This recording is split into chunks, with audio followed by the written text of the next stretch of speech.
تیرا زمانہ یاد ہے،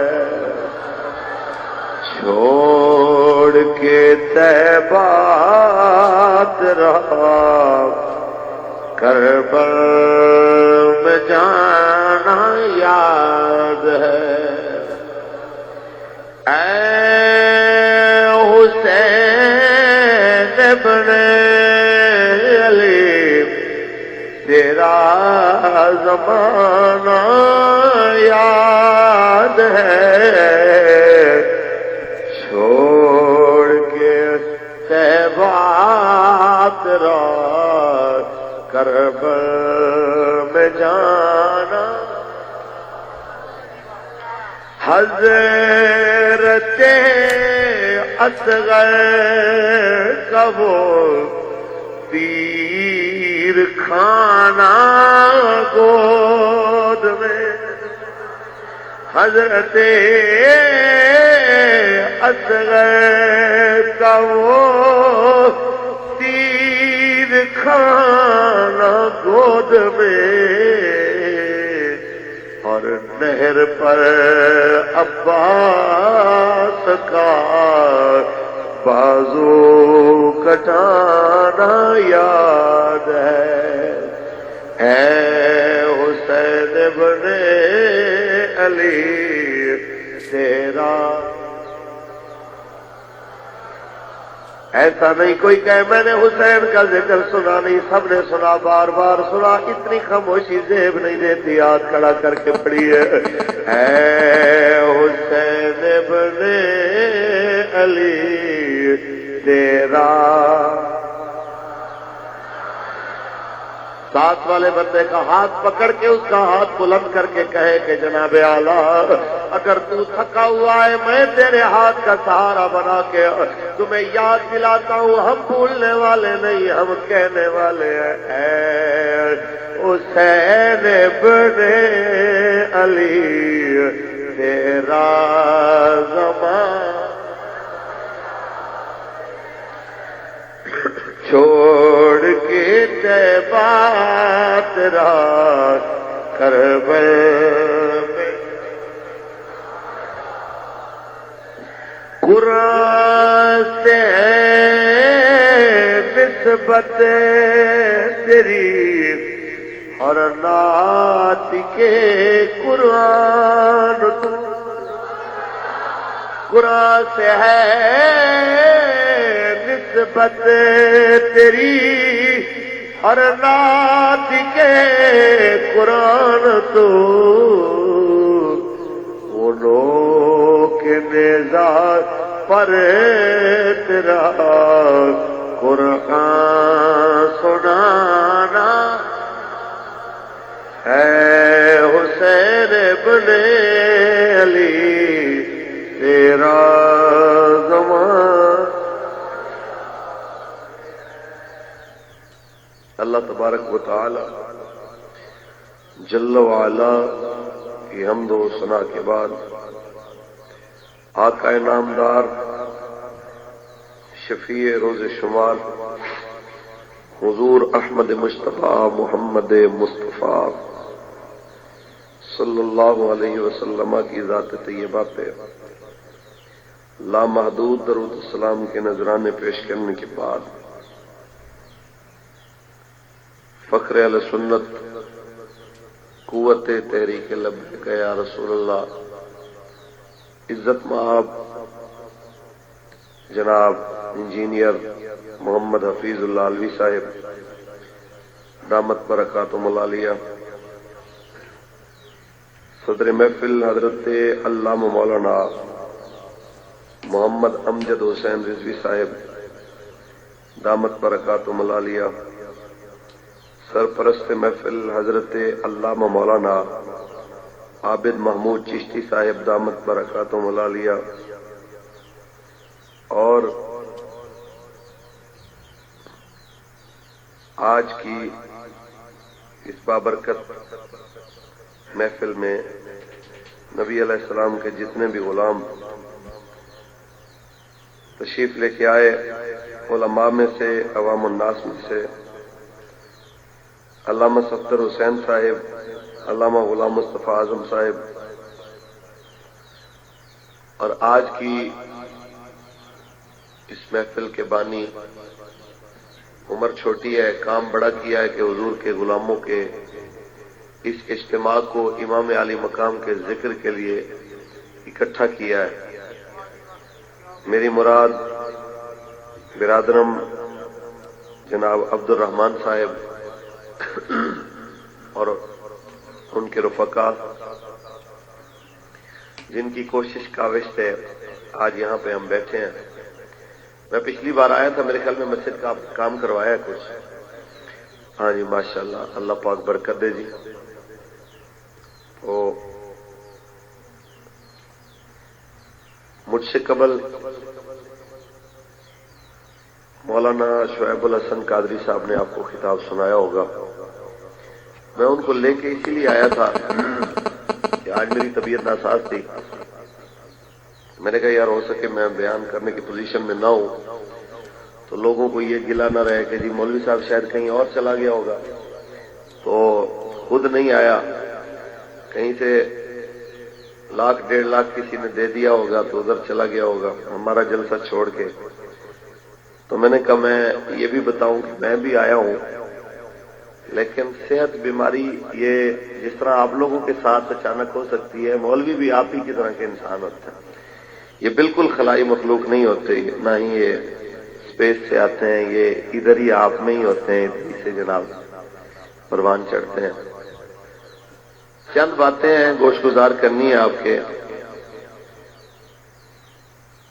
نوجوان ہو، بچے ہو، بزرگ، آپ سارے بیٹھے ہو۔ ایک سوال ہے میرا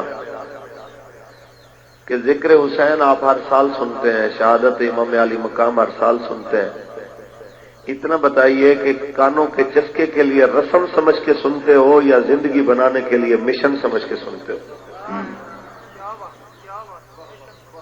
اگر لفظوں کے اعتبار سے کہوں تو سارے کہیں گے کہ مشن سمجھ کے، لیکن عملی اعتبار سے اگر کہا جائے تو ناراض نہ ہو، ہمارے ملک کی اکثریت صرف اہل بیت کے ذکر کو رسم سمجھ کے سنتی۔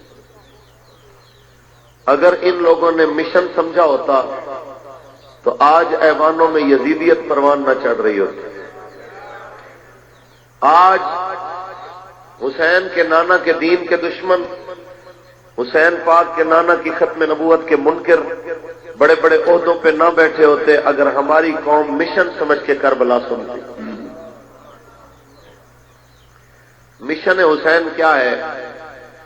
آپ نے یزیدیت کو شکست دے دی۔ یزیدیت کیا ہے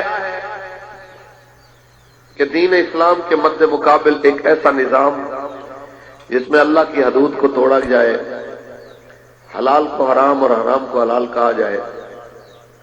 حسین پاک نے کہا گردن کٹ سکتی ہے لیکن ظالمانہ نظام، دین کا دشمن نظام کبھی قبول ہو سکتا۔ یہی بات آپ کو سمجھانی۔ میں اصل میں اگر یہ سمجھا گیا تو میں سمجھوں گا کہ بہت کچھ میں سمجھا گیا، کیونکہ یہ ایک بہت بڑی ٹینشن ہے کہ پوری تقریر میں ہوتا یہی کچھ ہے کہ حسین کریم نے بڑا اعلیٰ کام کیا کہ انہوں نے ظالم حکومت کے مقابلے میں حق کی آواز اٹھائی ہے، یہی ہوتا ہے۔ یزید کی سیاست میں اپنے نانا کے دین کی بہتری کے لیے حسینی سیاست کی آواز بلند کی ہے، یہی کچھ ہوا ہے۔ لیکن آج کے دور میں جب ہم وہی بات کرتے ہیں کہ یار حضور کے دین کی حفاظت کے لیے، آقا کے دین کو تخت پہ لانے کے لیے لبیک کا ساتھ ہے، تو ادھر ہی حسین کریم کا ذکر سن کے رونے والے ہی کھڑے ہو جاتے ہیں، دیکھو جی مولوی نے سیاسی بات کر، وہ مولوی نے دیکھو جی سیاسی بات کر۔ کیا حسین پاک نے یزید کی سیاست کے خلاف حسینی سیاست کی بات نہیں کی؟ اگر آہستہ بات کر رہے ہو کہ تمہیں سمجھ نہیں آئی تو میں دوبارہ سناتا ہوں، اگر آپ کو پتہ نہیں ہے تو آپ پوچھیں کہ کیسے، تو میں بتاتا ہوں کہ آخری خطبہ میرے امام کا آپ نے واضح طور پہ اس میں فرمایا ہے کہ اے کوفیو، تمہیں پتہ ہونا چاہیے کہ میرے نانا جان نے فرمایا اگر مسلمانوں پہ ایسا حکمران آ جائے جو اللہ کے حلال کو حرام اور حرام کو حلال کرے، اس کی حدود کو توڑے، تو جو بندہ مسلمانوں میں سے اس کے ظلم کے اوپر ہاتھ اور زبان سے کوئی کوشش کر کے اس کے ظلم کو نہ روکے تو سرکار دو عالم صلی اللہ علیہ وسلم نے فرمایا قیامت کے دن جو حشر اس ظالم بادشاہ کا ہوگا چپ رہنے والے کا بھی وہی ہوگا. تو چپ رہنا تو دور کی بات ہے، جو ساتھ دے دے، جو کہ مولوی صاحب رات کو 5-5 ہزار دے گئے تھے، 3-3 ہزار. حضرت سیٹ ہماری پکی تھی، رات کو پیسہ بڑا چلا ہے. میں نے کہا جس انسان نے مسجدوں میں محفلوں میں ہاتھ اٹھا کے نعرے لگائے لبیک لبیک لبیک یا رسول اللہ، اور کہہ کے وعدہ کر کے کیا لبیک والو میں تمہارے ساتھ کھڑا ہوں، اور پھر جا کے 3-4 ہزار پہ حسین کے نانے کی عزت و آبرو بھی سمجھ نہیں آئی اس کو، اور 5 ہزار کی ایسی غفلت آئی کہ جناب وہ بھول گیا ہے. ایسے بندے کو کہنا چاہتا ہوں ہماری نہیں مانتے تو نہ مان، کم از کم حسین کی تو مان. حسینی نظام کے ساتھ کھڑے رہو، اس میں آپ کی بھی ہماری بھی ہماری نسلوں کی بھی بقا ہے. قرآن پڑھیں آپ سبحان اللہ کہیں. میں ممکن ہے کہ بہت ساری چیزیں وہ نہ کہہ سکوں جو آپ کے دل میں ہے، آپ نے چاہا ہے. میں پھر بھی پوری کوشش کے ساتھ آپ کے ساتھ وہ بہت کچھ کہنا چاہتا ہوں، میں اور دعا بھی کر رہا ہوں اللہ تعالیٰ مجھے صحت دے، عافیت دے اور مجھے کچھ کہنے کی توفیق دے. اور میں نے اب نیت کر لی ہے کہ بھی ایک دن میں 2 جلسوں سے زیادہ جلسے نہیں ہونے چاہیے، اور نیند بھی پوری ہونی چاہیے. کہ تینوں ہی جلسے خراب کرنے سے بہتر ہے کہ بندہ 2 ہی کر لے. اور جن کو دیے ہوئے ٹائم آج سے ان کو بھی کوئی معذرت کر کے ٹائم کی ادلی بدلی کرتے ہیں. مسئلہ یہ ہے کہ آپ ہماری مجبوریوں کو سمجھیں. ایک بندہ فاروق الحسن آپ ہر طرف سے فون کریں گے، سفارشیں لڑائیں کہ ادھر بھی آ جاؤ ادھر بھی جاؤ، کدھر آئے گا بھائی اتنے سارے. اب اس لیے تو ہم نے ڈپلیکیٹ تیار کیا ہے شعیب الحسن، اس کو بھوکھا رکھ کے تو اس کی باڈی بھی کوشش کی ہے کہ اپنے جیسی ہو، سنگل پسلی ہو بالکل. چلو کوئی موٹا بندہ نہ ہو آپ کہیں گے یا جناب یہ کیسا لگ رہا ہے. تو پھر آپ کوشش کریں کہ بھئی جہاں میں نہ آ سکوں تو عذر قبول کر لیا کریں. سبحان اللہ کہیں، قرآن پڑھیں. خالق کائنات نے ارشاد فرمایا انما یرید اللہ لیذھب عنکم الرجس اہل البیت ویطہرکم تطہیرا. اے نبی کے گھر والوں، اللہ کا ارادہ بن گیا ہے ہر ناپسندیدہ چیز کو تم سے دور کرے، تمہیں ایسے پاک کرے جیسے پاک کرنے کا حق ہوتا ہے. ویسے ہر ناپسندیدہ چیز اہل بیت سے دور ہے. ہمارے نزدیک ناپسندیدہ چیزوں میں ایک چیز جناب اعلیٰ وہ یہ بھی ہے کہ ہم بخیلی کو ناپسند کرتے ہیں، ہم جناب اعلیٰ کنجوسی کو ناپسند کرتے ہیں. اللہ نے اپنے نبی کی آل سے اس کو بھی دور فرما دیا. تجھے مولا حسین کا وہ ایک واقعہ یاد آیا. آپ کے دروازے کے اوپر آتا ہے سوالی، ایک شاعر آتا ہے، آپ کے شعر کے اندر میں 4 مصرے لکھتا ہے. تو 4 مصروں میں آ کے کہتا ہے حسین جب سوالی کسی کے در پہ سوال کرتا ہے اس کا مطلب ہے وہ اپنی آبرو کو، اپنی عزت کو، اپنی شان کو بیچ دیتا ہے.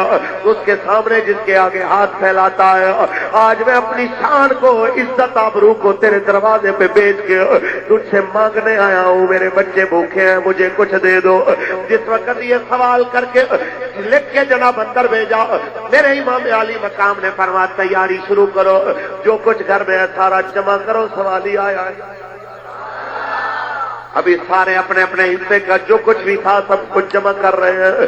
اس نے سمجھا شاید یہاں سے کچھ نہیں ملنے والا، اس نے 4 مصرے جلدی میں اور لکھ. کئیوں کو زیادہ جلدی ہو جاتی ہے، جلد بازوں کے لیے 4 مصرے اور لکھے. اس میں لکھا اے حسین گھر جاؤں گا تو پوچھیں گے کیا لے کے آیا ہے سید کے دروازے سے. اگر کہوں کہ بہت کچھ لے کے آیا ہوں یہ جھوٹ ہوگا. اگر کہوں کچھ نہیں لے کے آیا لوگ کہیں گے کہ حسین کے در سے خالی مڑ کے آیا، جھوٹ بولتا ہے. میں کدھر جاؤں، کس طرح جاؤں، میری عزت کیسے بچے گی. میرے امام جلدی سے باہر آئے، 12,000 درہم کی تھیلیاں اٹھائیں، آ کے کہتے یار تو نے بڑی جلدی کر دی، ہمیں خدمت کا موقع نہ دیا. کبھی ہم سوچ رہے تھے تمہیں اتنی دیتے، کہ تمہاری نسلیں بھی یاد رکھتی کہ علی کے بیٹے نے تمہیں خیرات دی تھی، لیکن جلدی میں کہہ رہے ہو تو چلو یہ 12,000 پکڑ کے چلے جاؤ، تم سمجھنا تم نے کچھ مانگا نہیں تھا، ہم سمجھیں گے ہم نے کچھ دیا ہی نہیں تھا۔ یہ وہ ہے جو جھولیاں بھر کے بھی کہتے ہیں سمجھو کہ ہم نے کچھ دیا ہی نہیں ہے۔ اس لیے تو اعلیٰ حضرت بولے تیری نسل پاک میں ہے بچہ بچہ۔ بندے تھوڑے نہیں، آواز تھوڑی ہے، مل کے پڑھے تیری نسل پاک میں ہے بچہ بچہ، تو ہے نور تیرا سب گھرانہ۔ آئیے ذرا غور کرتے جائیے، وہی حسین اپنے نانا کے مدینہ کو بھی چھوڑ کے، خانہ کعبہ کو بھی چھوڑ کے، اپنے حج کو بھی چھوڑ کے کربلا میں آتے ہیں، کربلا میں آ کے اپنے نانا کے دین کے لیے قربانیاں بھی دیتے ہیں۔ میں آج شہادت بالکل نہیں پڑھنے لگا، میں معذرت کرتے ہوئے جناب اعلیٰ عبد الرحمان سے بھی، ساتھیوں سے بھی میں کہنا چاہتا ہوں، میں صرف اور صرف کربلا کے بات کی کچھ بات کرنا چاہتا ہوں اور کربلا والوں کے مقصد کی کچھ بات کرنا چاہتا ہوں، تاکہ آپ کو پتہ چلے کہ جناب اعلیٰ کربلا ایک واقعہ نہیں، کربلا ایک حد فاصل ہے جو قیامت کے دن تک جناب اعلیٰ حق اور باطل میں کھینچی رہے گی۔ جب تک یزیدیت کے طرز پہ کوئی چلتا رہے گا، تب تک مسجدوں میں، گلیوں میں، بازاروں میں ظالموں کے مقابلے میں کبھی لبیک کے نعرے لگاتے ہوئے، کبھی تاجدار ختم نبوت کے نعرے لگاتے ہوئے حسینیت بھی آ کے میدان میں کھڑی ہوگی اور دنیا کو بتائیں گے لوگوں 14 صدیوں بعد خادم حسین رضوی کی آواز پہ نکلنے والے یہ محمد عربی کے فقیر تمہیں بتانا چاہتے ہیں، اگر 14 صدیوں بعد حسین کے خادم اتنے دلیر ہیں، ذرا سوچو ان خادموں کے مولا کتنے دلیر ہوں گے۔ تاجدار ختم نبوت، تاجدار ختم نبوت،